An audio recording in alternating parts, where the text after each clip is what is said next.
কোম্পানির কাজের বোনাস সবাই পেতে চায়, কিন্তু কোম্পানিতে যেরকম বোনাস পাওয়া যায় সেই রকমই আমাদের জীবনে চলার ক্ষেত্রেও কিন্তু আমরা বোনাস পেতে পারি। কিভাবে পাবো? অবশ্যই পাবো। ভালো কাজের ফল সব সময় ভালো হয়। এই যে এখন বর্তমানে কাজের বাজারটা কিন্তু কোম্পানির উপরেই নির্ভরশীল। সরকারি কাজ পাওয়া এখনকার যুগে প্রচণ্ড কঠিন। তো এই যে কোম্পানির কাজের ক্ষেত্রে একটা বিশেষ গুণ কি আছে জানেন? যদি আমরা প্রত্যেক মাসে ভালো কাজ করি তাহলে কাজের গুণগত মান দেখে কাজের পরে ইনসেন্টিভ বা বোনাস পাওয়া যায়। এই ব্যাপারটা মোটামুটি সবাই জানে। সেই রকমই আমাদের জীবনে চলার ক্ষেত্রেও পাপ পুণ্যের কর্মের পরে কিন্তু আমরা বোনাস পাবো। কিভাবে পাবো? অবশ্যই আমি বলবো আপনাদেরকে কিভাবে পাওয়া সম্ভব। এই যে ধরেন আমরা মহামন্ত্র জপ করি, হরে কৃষ্ণ মহামন্ত্র যখন জপ করি, অনেকে আছে মনে মনেও জপ করি, অনেকে আছে উচ্চস্বরেও জপ করি। এই ধরুন আমি বা আপনি উচ্চস্বরে মহামন্ত্র হরে কৃষ্ণ নাম জপ করছি, এতে কি হবে? আমার বা আপনার দুজনেরই পাপ কিন্তু ক্ষয় যাবে। এই যে যখন আমরা উচ্চস্বরে হরিনাম করছি তখন কিন্তু এই যে আশেপাশে বিভিন্ন এই যে টিকটিকি, মাকড়সা, পিঁপড়ে, পোকা, গাছপালা, বিভিন্ন জীব জন্তু তারাও কিন্তু এই যে হরে কৃষ্ণ মহামন্ত্রটা শ্রবণ করছেন, এবং শ্রবণ করার ফলে কি হচ্ছে, তাদেরও কিন্তু কর্মফল থেকে তারা মুক্ত হচ্ছে, যেহেতু তারা হরিনাম শ্রবণ করছে।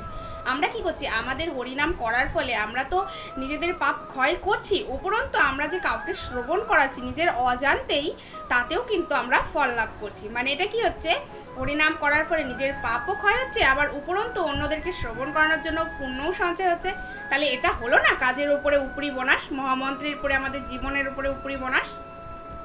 এই যে ধরুন আমি হরিনাম করছি, আমার কথা বলার পরে যদি কেউ যদি একজন আমার কথা অনুযায়ী সেও তার হরিনাম করে, হরিনাম জপ করে, এবং একটা কথা কি, বিপদের দিনে কিন্তু যখন দেখবেন মহামন্ত্র জপ করবেন মনে কিন্তু একটা ভীষণ শান্তি আসে। এই কথাটা আমি হয়তো কাউকে বললাম, সেও আমার কথার উপরে বিশ্বাস রেখে হরিনাম করতে লাগলো। সেই রকমই আমি যদি হরিনাম করি বা প্রচার করি, কেউ যদি আমার হরিনাম করার শ্রবণ করে বা কাউকে আমি হরি ধর্ম মানে হরিনাম প্রচারের পথে নিয়ে আসতে পারি, তাহলে কিন্তু আমাদের এই কাজের ক্ষেত্রে পুণ্যের ওপরে উপরি বোনাস পাবো। এবার আসছি আমি আমার কথায়। এই যে আমি এই রকম সনাতন ধর্ম নিয়ে ভিডিও করছি, এবার কি হয়, অনেকে যখন চেনা পরিচিত বন্ধু বান্ধব, আত্মীয় স্বজন, আরও বিভিন্ন পাড়া প্রতিবেশীর সঙ্গে আমার দেখা হয়, তখন সবার প্রথমে কি কথা বলেন আমাকে জানেন? সবার প্রথমে একটাই কথা বলে যে কিরে, এই যে এইসব ভিডিও করছিস তা কত টাকা পেলি? সবার প্রথমে কিন্তু একটাই কথা বলে যে কত টাকা পেলি। আবার কেউ কেউ এমনও বলে, কিরে সারাদিন কি তোর কোনো কাজ কাম নেই, কাজ কাম ছেড়ে এসব ভিডিও বানাস?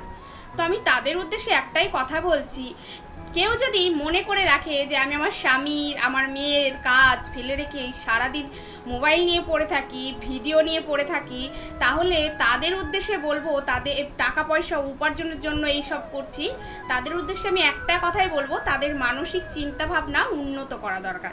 এবার কেউ যদি আমাকে বলেন যে আমি কিন্তু এই যে আমার জীবনে বোনাস পাওয়ার জন্যই আমি এই কর্মগুলো করেছি, আমি নিজে জীবনে চলতে পড়া মানে পথে অনেক হয়তো পাপ কাজ করেছি জানতে অজান্তে, তার দরুন আমি এই কাজটা করছি যাতে আমার কিছুটা হলেও পাপ ক্ষয় হয়।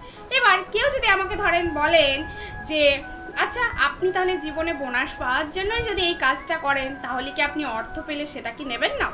তাহলে তাদের উদ্দেশ্যে আমি একটা কথা হলো, হ্যাঁ অবশ্যই, কিন্তু সেটা গোবিন্দ সেবার কাজে লাগবে। কেন?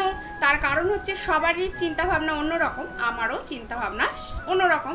আমি এটাই মনে করি, এই যে আমি হরিনাম জপ করছি এবং অন্যকে জপ করার জন্য উৎসাহ দিচ্ছি, এবং আমার সাথে যদি কারোর দেখা হয়, আমি নিজে যেটা অনুভব করতে পারি, অনুভূতি আমার হয়, সেটাই আমি সবাইকে বলি যে দেখবি যখন খুব বিপদে পড়বি, বা আমার বান্ধবীদেরকে ভেবে বলি দেখবি কৃষ্ণ নাম করবি, মনে একটা অসম্ভব শান্তি আসে।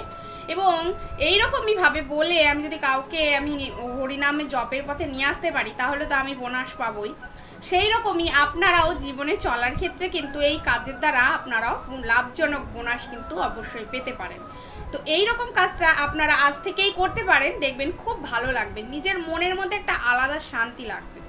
তো রাধে রাধে, ভালো থাকবেন। আমার কথাগুলো যদি ভালো লাগে তাহলে শেয়ার করে অন্যকে জানবার সুযোগ করে দেবেন।